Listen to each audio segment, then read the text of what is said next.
Bonjour, hello, welcome to MaxMountainWorld.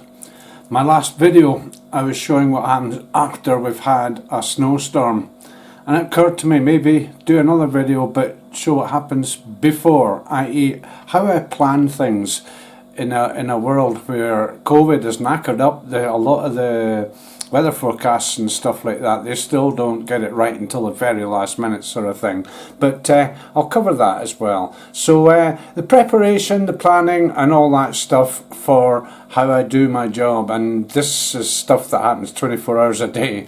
Check this out. One site that I use, snowforecast.com, very good site, and I was going to do this video last night but it got a bit weird. And if I look at the page here, you can see today is Thursday 30th, and you can see that it was snowing AM and then PM, not exactly right, but it was snowing through the night. We got about 3 inches of snow up to about 3 in the morning, and then it turned to rain. It warmed up, and you can see the storm effects there from the imagery as well, where I am placed more or less central in each of those, and you can see the figure 9 centimeters of snow, and then rain. And what happened was the temperature suddenly shot up from about -6 before this yesterday evening, and it shot up to about 4 degrees or so overnight. And if we can see the graph, if I go into that, a bit shaky, I know, try to do this with a mouse hand as well, but the temperatures there at 3,000 feet is the zero level for temperatures, and then it kind of climbed up. So before this, to the left here, this would have looked like coming up pretty sharply and then heading along as it is there. Now the problem with this is we're looking into tomorrow, if I can find it. Bit of a storm coming in. This says tomorrow is Friday the 1st of December, and you can see heavy rain turning to moderate snow in the evening. Now later on in this video I'll show how I can get this even more accurately, but if you look at the winds and stuff here, coming from west-southwest initially today, then going to southwest, and then flicking over as the snow arrives, flicking over to the sort of west-northwest, and then north-east, northeast, and generally northish sort of thing. And we can see the resultant temperatures. A lot of rain coming tomorrow, and then turning to snow overnight. Again, the storm images, and the temperatures going from like say 2, 3, 4 or whatever down to those ridiculous figures. Those are minus signs everywhere, and then it's gonna, this is what happens, very dynamic, the weather here in the Alps. So gonna have a look at another site in a second. It's smoothing out a little bit over let's see if I can mouse left hand here. Over the weekend it's going to smooth out. Saturday looks like being quite a nice day. Sunday, well, Saturday, no, it's just finishing up, and then clear at night. Sunday looking fairly nice, fairly calm, not much in the way of wind, and it's flicking back over the winds from a sort of general north to general south, bringing warmth with it, and then running through from westish through to northish on Monday, Tuesday, and the inevitable snow and cold temperatures again. So going from snow forecast, before I go over to the next one, I'll click on to a J2 ski forecast site, which is quite good for getting a general idea of what's happening in the distant future rather than just tomorrow and the day after and stuff. It's more or less saying the same thing, and then further down and below tells you what the nearest local ski sites, ski resorts are doing, and then it gives a sort of general outlook on longer term. Indeed, this is now covering us right up to when we get opened on Saturday the 9th, a week's time. So looks like we've got quite a few storm systems coming through, and it gives all the data with temperatures. And look at that, -16. What day was that supposed to be? Saturday the 2nd. Again, it's quite similar to what the other site was saying there, and that's the site that I use here quite a lot, called J2Ski, I think, yeah, .com. So I'll go over to the next one, which is one of my local recent favourites. A very complicated site, but once you play around with it, as I've found out recently, you can get a very, very good idea. Try to lose this light thing, but I think we're stuck with this light thing. There we go. So this is, there's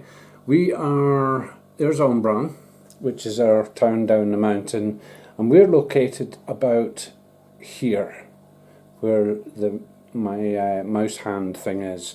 Now, as I say, very complicated, but just to simplify what I do with it, the rain level, i.e. rain, snow and thunder, click on that, and we can see generally it's showing the precipitation and where that's happening. There is a counter at the bottom that shows where we are just now, and we can either play that so that it'll play through. I'll do a little bit of that and we'll see what's happening in the next wee while. So that's now showing where we are center screen, and you can see it's going to be a bit uneasy, rain, snowish, and then woof, there we go. Darker green is stronger snow, so we're heading for a lot of snow, and that's Saturday.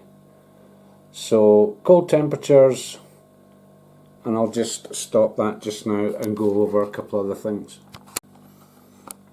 So again, this is the Italian border, this dark line down here, and that's over the Montgenèvre, where it's snowing just now, and that is a mountain pass. It gets a lot of snow there as the systems and winds go tearing through it. So the colours matter a lot here, very complicated to explain, but I suggest you have a look at it, even for where you live. A useful aspect to this is that you can zoom out with it. So I can look at a lot more that's happening in the Northern Alps as well. The green bit is getting snowy just now up there, and I can even zoom out, cover a bit of Switzerland,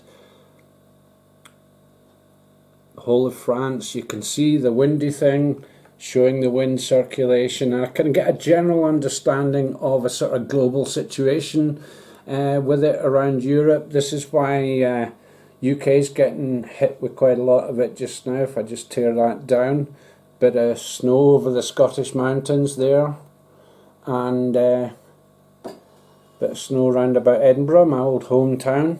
And we can see more by zooming out of a sort of general idea of what's happening in, yeah, not just here but anywhere else I want to look at, see what friends and family are doing at home, and again down to France and the systems that are coming through here. I'm situated right next to Italy. You can see even Monaco's getting soaked, but it's nice and warm down there at 12 degrees, and again the wind factor is a lot. Wind comes from one direction, the systems come from another, and the precipitation either comes from another or it happens spontaneously. So that's just a quick look at how I prepare stuff, how I get a general idea. There's 3-4 other sites that I look at just to justify whether one is right, wrong. They're not always correct these days, as I say. And I kind of get my own idea of what's going on and what's likely to happen. Last night I was preparing, it was coming up to about 11 o'clock, the snow started about 10:30, it was very heavy, and I thought, right, here we go, I'm going to have to get an early night and get up early. And I got up at 5 this morning and it was bucketing down with rain. So it kind of changed last minute, and I then determined that because it was bucketing down with the rain, there was nothing for me to do. It's still before the season, so I don't need to prepare stuff for clients.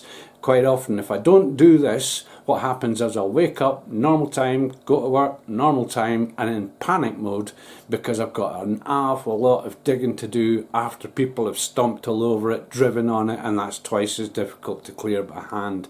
We don't have that many areas around here for me to do, but there's enough to make a significant difference if people have actually been on it. So in the lead out, what I'll do is I'll quickly nip out before it goes too dark, and we'll have a wee look at the reality of all this and what is happening right now. Thanks for watching. So out the back of the building here, at the bottom of the ski slopes, the machinery was out here recently as well. I did a video on the snowmaking and stuff, and they've actually smoothed it out to make the base for the piste, and that way when it does snow it will actually stick, it'll lie. Now the other thing as well is it's not a bad thing that it's heavy rain, because that will compact the snow down, make it very heavy and form a fantastic base for the fresh snow that follows. I'll just head out the front of the building here, and we can see I didn't clear this ramp because when that freezes and then gets snowed upon, it's going to be much easier to clear if this has actually gone solid first. Just one of the things I've learned from experience. In front of here, yes, I cleared a bit from side to side. There's people coming and going, guys working here, whatever. But we don't have clients yet, so not too important to get things done too seriously as yet. You can see where the machinery's passed and cleared its way. This will turn to absolute ice later on. You can see where they've pushed the stuff from the side as well. And yeah, still a little bit left, but this snow now fell as dust last night, but oh, it's very mushy. very mushy. So the road's still fairly clear. I think they've been sticking gravel and salt down on this. One way to tell. Take a wee finger load. No, it doesn't actually taste salty, so they've not salted it, but they don't really need to quite yet. But as I say, this will turn to sheet ice later on when temperatures go down below zero. At the moment, temperatures are hovering around 1 or 2 degrees, and this is compacted down.